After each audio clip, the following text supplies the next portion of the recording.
So Jai Hind and hello everyone, কেমন আছো তোমরা সকলে? আশা করছি সকলে ভালো আছো এবং জোর কদমে প্রস্তুতি নিচ্ছ। তো আজকের টপিকটা হচ্ছে, অনেকেই বর্তমানে মাধ্যমিক পাশ করে গেছো ইতিমধ্যেই এবছর, অনেকে উচ্চ মাধ্যমিকও পাশ করলে এবং অনেকের গ্র্যাজুয়েশনও কমপ্লিট বা চলছে। তো এখন ব্যাপারটা হচ্ছে কী কী চাকরির পরীক্ষাতে তোমরা বসতে পারো তোমাদের যোগ্যতা অনুসারে বা তোমাদের শিক্ষাগত শিক্ষাগত যোগ্যতা অনুসারে যদি বলতে চাই, তাহলে সেক্ষেত্রে সেটার উপরে ভিত্তি করে তোমরা বর্তমানে কী কী চাকরির পরীক্ষায় বসতে পারো। তো সেগুলো নিয়ে আজকে কিছু ডিসকাশন হবে। Normally West Bengal police constable বা সাব ইন্সপেক্টর বা ওয়্যারলেস সুপারভাইজার বা ওয়্যারলেস অপারেটর যেগুলো আছে, তো এই পদগুলো নিয়ে আলোচনা করেছিলাম। তো এখন যেটা বলছি যে আর কি কি তোমরা পরীক্ষায় অ্যাপ্লাই করতে পারো। অনেকেই জানো না, অনেকেই ডাব্লিউপি বা রেলের গ্রুপ ডি ছাড়া বা এসএসসি জিডি ছাড়া কিছু কিছু এক্সাম আছে যেগুলোর নামই শোনোনি। অনেকে শুনেছো, আবার অনেকে শোনোনি। তো যারা শোনোনি তাদের জন্য এই ভিডিওটা। আমি নিজেও অনেক এক্সাম যেগুলো প্রিপারেশন শুরু করার পরে, এমনকি প্রিলিমস পাস করার পরে হয়তো শুনেছিলাম। তো আমাদের ওয়েস্ট বেঙ্গলের মধ্যে যদি আমি ধরতে চাই, বর্তমানে যেই এক্সামগুলো কন্ডাক্ট হয়ে থাকে বা হচ্ছে, সেগুলো হচ্ছে ডাব্লিউপি কনস্টেবল যেটা আছে সেটা তো আছেই, তার সাথে সাব ইন্সপেক্টর। পুলিশের বাইরে যদি আমি দেখতে চাই, তাহলে ডাব্লিউবিসিএসের মাধ্যমে সিভিল সার্ভিস যেই এক্সামগুলো হয় বা যে পোস্টগুলো আছে সেগুলো আছে, group A, group B, group C, group D. তো ডাব্লিউবিসিএসের মাধ্যমে অনেকগুলো চাকরি হয়ে থাকে বিভিন্ন ডিপার্টমেন্টে, সব অফিসার পোস্টে। তাছাড়া clerkship, food SI, food sub inspector যেটা আছে, তারপরে হচ্ছে মিসলেনিয়াস। তাছাড়া স্কুল সার্ভিসের যে চাকরিগুলো আছে সেগুলোও আছে। তো সেগুলো বাদ দিয়ে আমি যদি সেন্ট্রালের কিছু দেখি, কারণ বর্তমানে আমাদের রাজ্যের যেই চাকরিগুলো আছে সেগুলো হচ্ছে ঠিকই, কিন্তু একটু টাইম লাগছে।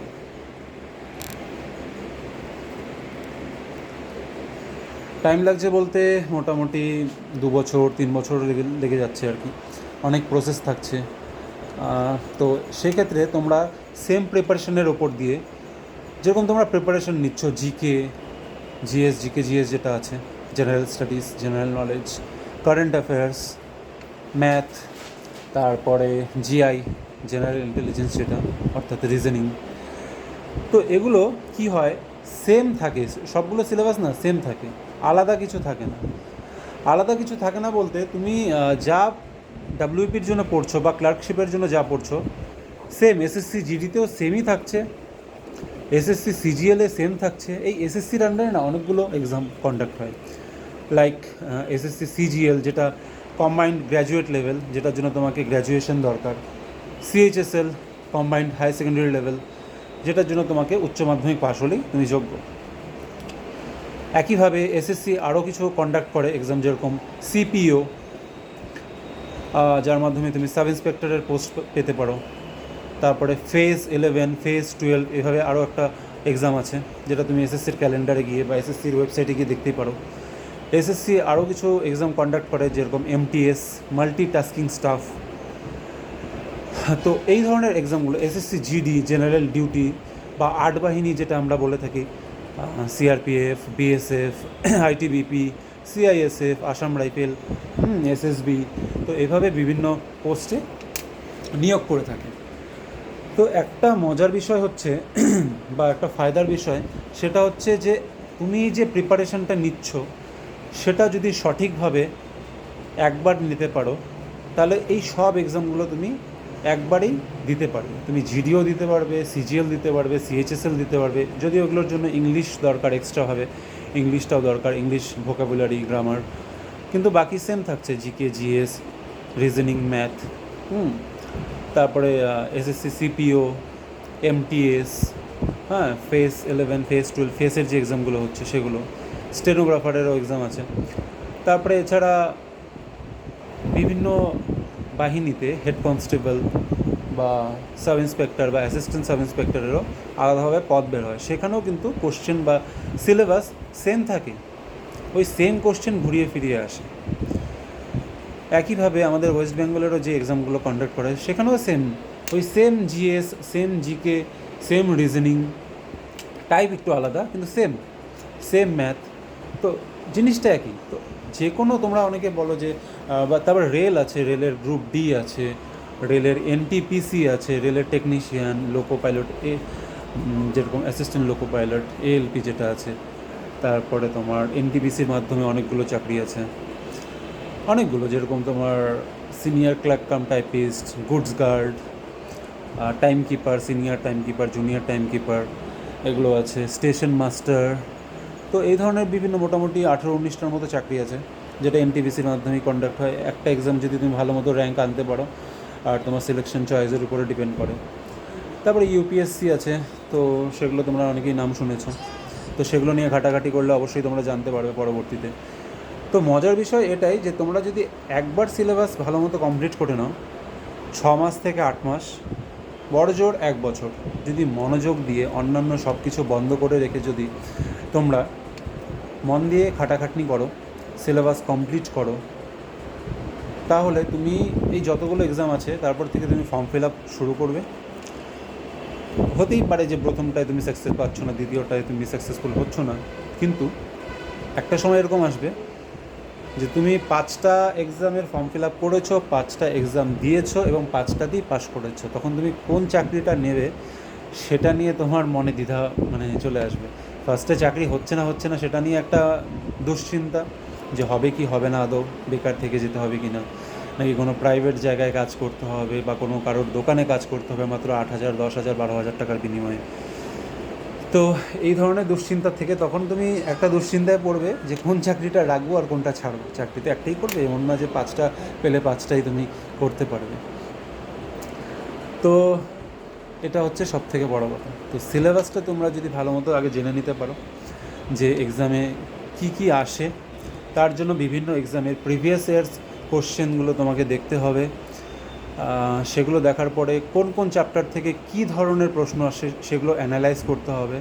সেই চ্যাপ্টারগুলোকে, লাইক আমি ইতিহাস তুলে নিলাম, তো ইতিহাসের একদম প্রাচীনকাল থেকে মধ্যযুগ থেকে শুরু করে একদম আধুনিক যুগ, হ্যাঁ, আমাদের স্বাধীনতা সংগ্রাম, তারপরে আমি যদি সংবিধান ধরি, সেই আমাদের যতগুলো ধারা আছে, যতগুলো ভাগ আছে, যতগুলো তফসিল আছে, রাষ্ট্রপতি, উপরাষ্ট্রপতি, প্রধানমন্ত্রী, লোকসভা, রাজ্যসভা, পঞ্চায়েত ব্যবস্থা, পঞ্চায়েতি রাজ যেটা আছে, কন্ট্রোলার, অডিটর জেনারেল, ঠিক আছে।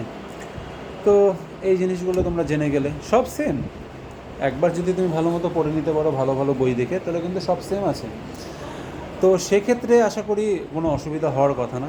পরবর্তীতে নতুন আরেকটা যখন এক্সাম দেবা তখন তোমাদেরকে শিখতে হবে না, জাস্ট রিভিশন দিলেই হবে। যেখানে তোমার 6 মাস লাগছে একটা পুরো চ্যাপ্টার বা পুরো সিলেবাস শেষ করতে, সেখানে তুমি 6 দিন বা 2-3 সপ্তাহের মধ্যে, 10 দিন, 15 দিন বা 20 দিনের মধ্যে হয়তো টোটাল তুমি সিলেবাস রিভিশন দিয়ে শেষ করবে। তখন জাস্ট প্র্যাকটিস করবে, এত চাপ হবে না। তো একবার যদি মন দিয়ে তোমরা কমপ্লিট করে নিতে পারো, সব এক্সাম ইজি লাগবে।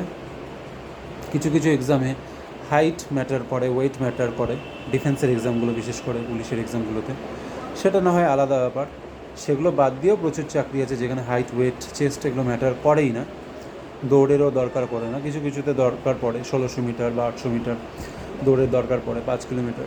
আবার প্রচুর চাকরি আছে, আমি যেগুলোর নাম নিলাম কিছুক্ষণ আগে, সেগুলোতে দৌড় বা শারীরিক সক্ষমতার কোনো পরিচয় দিতে হয় না তোমাদেরকে, ঠিক আছে। সেখানে শুধু তোমাদের মেন্টালি দক্ষতা, কতটা তোমরা জানো, কতটা তোমরা শিখেছো, কতটা খাটনি করেছো, সেটার উপরে ডিপেন্ড করে সেই এক্সামগুলো হয়। বর্তমানে যে এক্সামগুলো হচ্ছে সেগুলো যদি আমি দেখি যে কত টাকা স্যালারি পাওয়া যাচ্ছে, তো একদম নিচে যদি দেখি, মিনিমাম স্যালারি যে কোনো চাকরিতে বর্তমানের দিনে ওই 32-33 হাজার টাকা। আস্তে আস্তে লেভেল আপ হয়, সেখানে 35, 40,000, 50,000। একজন মধ্যবিত্ত পরিবার থেকে বা নিম্ন মধ্যবিত্ত পরিবার থেকে যেই ছেলেটা বা যেই মেয়েটা উঠে আসে এবং চাকরি পায়, তার জন্য 50,000 টাকার স্যালারি বিশাল বড় ব্যাপার মাসে। আর এমনটা না যে তুমি 1 মাস পাচ্ছ, 2 মাস পাচ্ছ, তুমি সারা মাস, প্রত্যেক মাস পাবে, সারা বছর পাবে, যতদিন তোমার 60 বছর বয়স পর্যন্ত চাকরি থাকবে ততদিন পর্যন্ত সেটা পাবে। তো এই টাকাগুলো দিয়ে আমরা আমাদের ফ্যামিলিকে একটা ব্যালেন্স জীবনযাপন করতে সাহায্য করতে পারি, নিজের লাইফস্টাইলটা একটু উন্নত করতে পারবো। যারা বিবাহিত বা যারা বিয়ে করবে তারা নিজেদের লাইফস্টাইলটাকে উন্নত করতে পারবে, নিজেদের একটা পরিচিতি আসবে সমাজে, সবাই সম্মানের চোখে দেখবে, যারা তোমাকে মানে তাচ্ছিল্য করে কথাবার্তা বলে, তুচ্ছভাবে। তারাও তোমাদেরকে ভালো সম্মানের চোখে দেখবে, নম্রভাবে ভদ্রমতো কথা বলবে, স্যার বলে কথা বলবে, ম্যাডাম বলে কথা বলবে। আর যখন তোমরা অফিসার হয়ে যাবে সেখানে তো সোনায় সোহাগা, স্যালারিও পাচ্ছ, আর এরকম লাইফস্টাইল তোমরা লিড করবে সব ফ্রিতে। লাইক তুমি গভর্নমেন্ট থেকে তুমি গাড়ি পাবে, গভর্নমেন্ট থেকে বাড়ি বাংলো পাবে, সার্ভেন্টস পাবে, রান্না করার জন্য আলাদা চাকর পাবে, সার্ভেন্টস সত্যি কথা যেটা। যদিও আমরা বলতে চাই না এইভাবে, আমরা তাদেরকে কর্মী হিসাবেই দেখতে চাই, তবুও আর কি, যেহেতু সার্ভেন্টস বলা হয়। তো রান্নার জন্য হয়ে গেলো, বাজারঘাট করে দেবে তোমার, মেডিকেল ফ্যাসিলিটিস পাবে, তুমি তোমার চিকিৎসা করছো, বর্তমানে কিছু হয়ে গেলে ডাক্তার দেখাও 500 টাকা বা 600 টাকা ভিজিট, ওষুধ কেনো 2000 টাকা, তো 2500 টাকা চলে যাচ্ছে সেখানে। যখন তোমার মেডিকেল ফ্যাসিলিটিস পাবে, হ্যাঁ, মেডিকেল তোমরা রেলের যেরকম হসপিটালস আছে বা আমাদের সিভিল হসপিটাল যেখানে আমরা সরকারি কর্মচারীরা দেখাই, সেখানে টোটাল আমাদের ফ্রিতে চিকিৎসা হয়। বড় কোনো চিকিৎসা যেখানে হয়তো 5 লাখ টাকা খরচা হয়ে যাচ্ছে, নর্মাল অবস্থায় তোমার 5 লাখ টাকা পকেট থেকে দিতে হবে, আর যে টাকা কোনো দিনও তোমরা রিকভারি করতে পারবে না, নতুন করে কামাই করতে হবে। কিন্তু গভর্নমেন্ট সার্ভিসে কী আছে, তোমরা এই যে 5 লাখ টাকা যেটা তোমরা খরচা করছো, শুধু নিজের কেন, নিজের বাবা মা, শ্বশুর শাশুড়ি, ওয়াইফ, বাচ্চা কাচ্চা, ভাই বোনও কিছু কিছু ক্ষেত্রে অ্যাড করা যায়। তো তাদের যে চিকিৎসা, কারোর কিছু হলো, তো সেখানে 5 লাখ বা 10 লাখ টাকা, 10 লাখ খরচা হয়ে গেল, টোটাল 10 লাখ টাকা তোমরা পেয়ে যাবে। হয় তোমাদের ফ্রি অফ কস্টে সেই 10 লাখ টাকা মানে টোটালি মকুব হয়ে যাবে, আর না হলে তোমাকে 10 লাখ টাকা খরচা করতে হচ্ছে ঠিকই, সেই টোটাল টাকাটা তুমি কী হবে, রিকভারি হয়ে যাবে, টোটাল টাকাটা তুমি আবার রিটার্ন পেয়ে যাবে ডিপার্টমেন্ট থেকে। তাহলে এত কিছু ফ্যাসিলিটি পাওয়ার পরেও তোমরা যদি মোটিভেশন না পাও, তাহলে তোমাদেরকে গাঁজাখোর ছাড়া আর কোনো কিছু বলা উচিত না। আর তোমরা যদি সত্যি সত্যি চাকরিটা পেতে চাও, সত্যি সত্যি তোমরা যদি অ্যাসপিরেন্ট হও, উচ্চাকাঙ্ক্ষী হও, তাহলে অবশ্যই তোমরা পড়বে, শিখবে, জানবে, এবং এই ফ্যাসিলিটিটা অবশ্যই নিবে যে একবার সিলেবাস কমপ্লিট করব আর আমি 50টা এক্সামে বসবো, 50টার মধ্যে 50টা না হলেও 5টা এক্সাম আমি ক্র্যাক করব, 5টা এক্সাম ক্র্যাক করে তার মধ্যে ঠিক নিজের পছন্দ মতো, নিজের সুবিধা মতো এবং নিজের ব্যাকগ্রাউন্ডকে ফলো করে একটা চাকরি আমি নেব। তো এটাই আজকের টপিক ছিল, এটাই বলার ছিল। সামনে অনেক এক্সাম আসছে, প্রিপারেশন নিয়ে নাও, জুলাই মাস চলছে, একটা টাইম দেখে নাও যে এবছর ডিসেম্বরের 31 তারিখ, অর্থাৎ আমি জানুয়ারির 1 তারিখ নাগাদ আমি টোটাল রেডি হয়ে যাব। বইয়ের যে কোনো কোণার থেকে যে কোনো প্রশ্ন আমাকে ঢিল দিয়ে দেখ, আমি একবারে অপশন না দেখে এক্সামের কোশ্চেনের উত্তর দিয়ে দিতে পারবো, সেটা জিকে হোক, ম্যাথ হোক, রিজনিং হোক বা ইংলিশ হোক। ঠিক আছে?